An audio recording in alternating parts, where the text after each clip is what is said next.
সবাই সবাই আমাদের ইলেকশন করতেছে, টাকা কইতেছে। আমাদেরকে এখনো সংসদের পাশে 3 রুমের একটা 1200 স্কয়ার ফিটের বাসায় থাকতে হয়। আমরা যে কয়জন এনসিপি সংসদ, আর বাকিরা সবাই আলিশান বাড়িতে গাড়িতে চড়ে। কারণ হলো, কারণ জানে যে বিএনপিও চোর, আওয়ামী লীগও চোর, আমরা সবাই তো অনেক চুরি করে বড় লোক আছি। সুতরাং এই যে পোলা পাইন এবং সব যদি মানুষ জানে এবং যদি কিছু পারে না, এটা যদি মানুষ বুঝে, তাইলে কি হইব? তাহলে তো মানুষের আমাদেরকে গুনাই ধরবে না। এই জন্য আসে ভাই আমিও সব ঠিক আছে, এই যে লোক কেটে আছে না, এটা আমরা বাবা বলবেন এটাও চোর, এটাই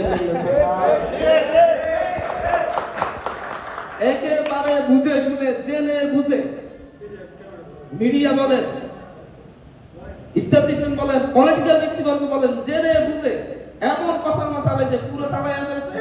আমার মসজিদ বাড়িতে 4 তলা বিল্ডিং তুলছে, অথচ আমার এখনো টিনের ঘর থাকার পরিবেশ নেই। আমি গেলে আমি গত রোজার ঈদে আমার পাশের বাড়িতে থেকে আমি আমার নতুন ঘর নিয়ে থাকতেছি, কিন্তু হইছে এমন প্রচার করে যে সারা দেশ বিশ্বাস করতে বাধ্য হয়েছে। এমন সত্য লেখা লিখে আঙুল গুলো কলা হয়ে গেছে, মানে কি পরিবেশ, কত ভয়ঙ্কর অবস্থা আমাদেরকে ফেস করে যাইতে হচ্ছে। আমাদেরকে মিথ্যা নির্বাচনকে রাতের বেলা হয়তো অমুক ছাত্রদল নেতা আমার মাসুদের লাঠিয়ার বাহিনী দ্বারা মারা গেছে, পরে দেখা যাইতেছে ইয়াবলি ভিউ করে মানুষের লাঠি দিয়ে মানুষের তোমার ওটা দিকে, মানে একটা পরিবেশ, ভয়ঙ্কর পরিবেশ তৈরি করতে চাই অলওয়েজ। একটা কথা বলি, 2 মিনিটে শেষ করে দিব। আমাদের এই লড়াইটা কখনো শেখ হাসিনার বিরুদ্ধে ছিল না, কখনো শেখ হাসিনার বিরুদ্ধে ছিল না। যারা আমাদের লড়াইটাকে মনে করে শেখ হাসিনার বিরুদ্ধে ছিল, তাহলে এটা সবচেয়ে ভুল। এই কারণে আমরা আটকে চাই, আমাদের লড়াইটা ছিল ভারতীয় দাসত্বের বিরুদ্ধে।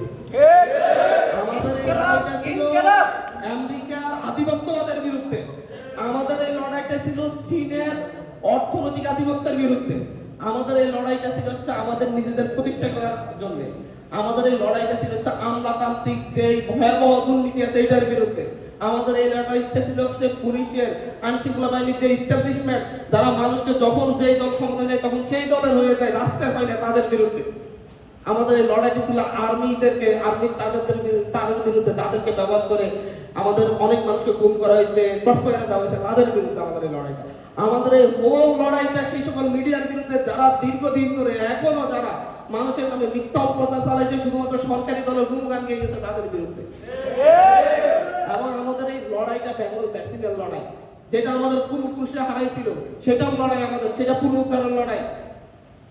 এই গঙ্গা ব্রহ্মপুত্র অববাহিকায়, মেঘনা অববাহিকায় যে বিশাল ভূখণ্ড আমাদের বেঙ্গল বেসিন ছিল, বেঙ্গল সিভিলাইজেশন ছিল, এই সিভিলাইজেশন পুনরুদ্ধারের লড়াই। এবং এই লড়াই শুধু এই প্রজন্মে শেষ হয়ে যাবে আমরা সেটা মনে করি না, প্রজন্ম থেকে প্রজন্মে এই লড়াই চলবে।